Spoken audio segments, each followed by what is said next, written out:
Starfield is not only Bethesda's biggest and surprisingly most polished game to date, but it also has the potential to have the most secrets, mysteries, and hidden details, and we will probably be talking about this one for years to come. So as most people got their hands on the game by now, I thought what better time to see what small details people have noticed already while playing. So here's 10 small details that you might have missed while playing Starfield. I just want to say that there's no story spoilers in this video, so it's safe to watch for everyone. For our first little detail, we will have to go to Mars, into the mining city of Cydonia. This city is not as inviting as other locations in the game, as it only exists to extract the minerals from the area, notably iron. As you can imagine, mining is not a very safe profession, so every now and then we can just assume that the worst will happen. To try to prevent such incidents from happening, the city put in place this panel here that counts the hours that have passed since the last incident. As we can see here, it's been 208 hours since something happened. What's cool about this is that if you wait a certain amount of hours in game, it will influence the numbers to go up in real time. But I bet you didn't know that you can influence this count negatively if, let's say, you showed a little bit of disrespect to the inhabitants of the planet. This is really cool once you notice it, and Bethesda definitely put it here as bait to get you to start a murder spree. Don't forget to quick save before. So the other day I actually joined the faction accidentally when I told myself I will be focusing on the main story. Oops, I guess. And at some point, I'm not gonna spoil the faction or the quest, but you do end up in a prison, and then you'll be able to take a look at the prisoner list. And as any reasonable human being at 3 AM, I actually started reading through the list and I noticed a familiar name. Yep, I guess I found Delvin Mallory in the Starfield universe. I was actually very proud of this one until I realized that other people already found him on Reddit, but I guess in my head, I'll still take the credit for this one. Too bad there's no entry about Nazim here, or any of his supporters like Lincoln.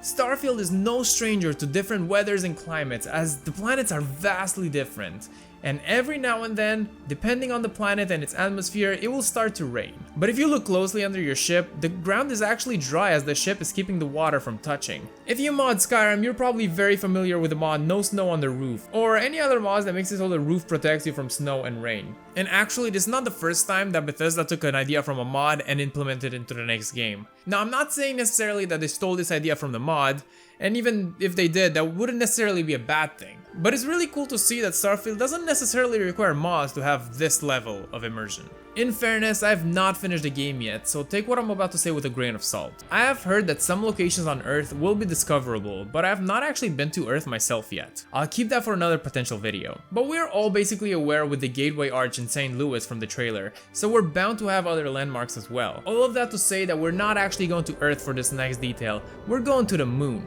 If we go to what I believe is Mateo's room, the one with the pillows on the floor, we will find a book on the desk called Sir Livingstone's Second Journal. You might ask, what happened to the first one? I have no idea, and I don't care. Once you open it, you can read it, but we're not about reading books here, we're not nerds. But once you close it, you will get the mission to visit the Apollo landmark on Luna. So get to your ship and get ready to take a small step for man. As you land on the moon, you'll be able to see it here. There's the flag, and next to it is the famous lunar lander.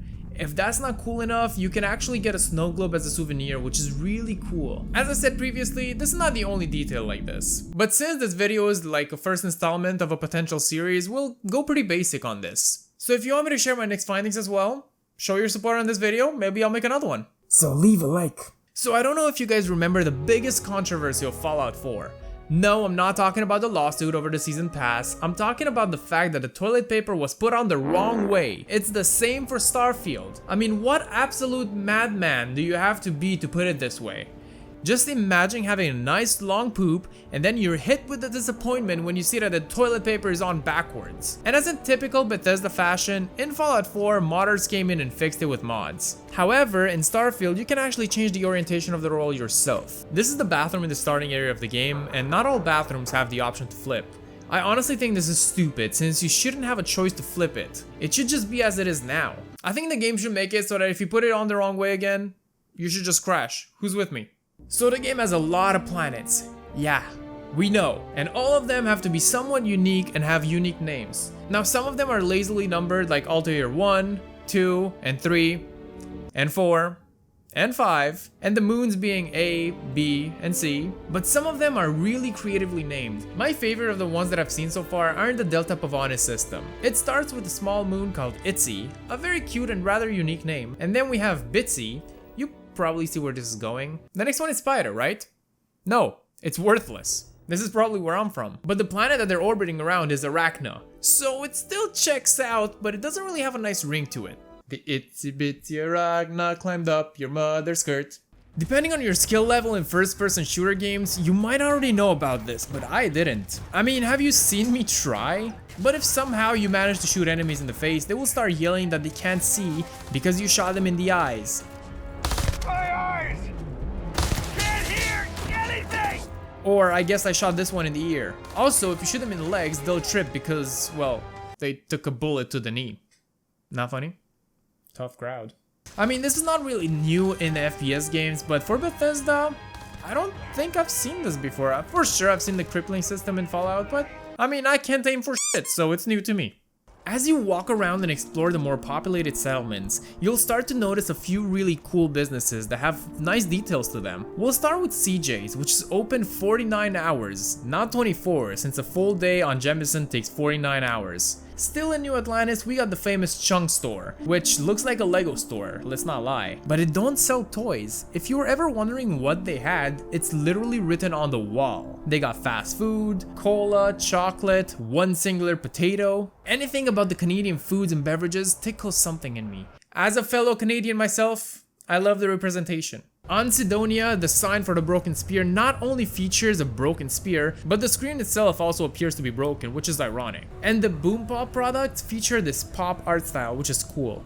Not to mention that they're cherry flavored, which alludes to popping your cherry. Get it? Now this next one is less of a hidden detail and more of a random encounter, but I thought it was really funny. I experienced this one in the wild, so as I was finishing a mission and I was heading home, I received a curious hail from an unknown ship, and then I got hit with this freaking line.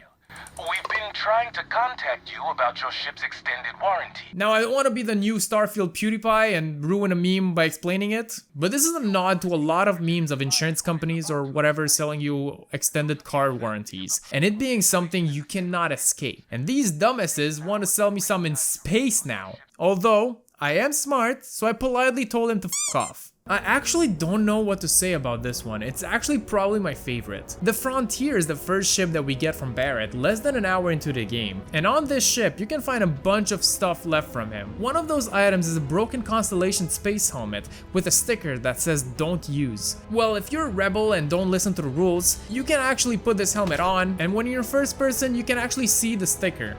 I mean, it's such a useless detail, but Bethesda just had to add it in there. So for our last one, I'm gonna consider this one to be extra, since I don't actually think it's intentional, but Reddit user 500 Owls pointed this out and I thought it was pretty cool. So if you play with a keyboard and mouse, you might notice that the key to take off is the space bar. Get it? You press space to go to space.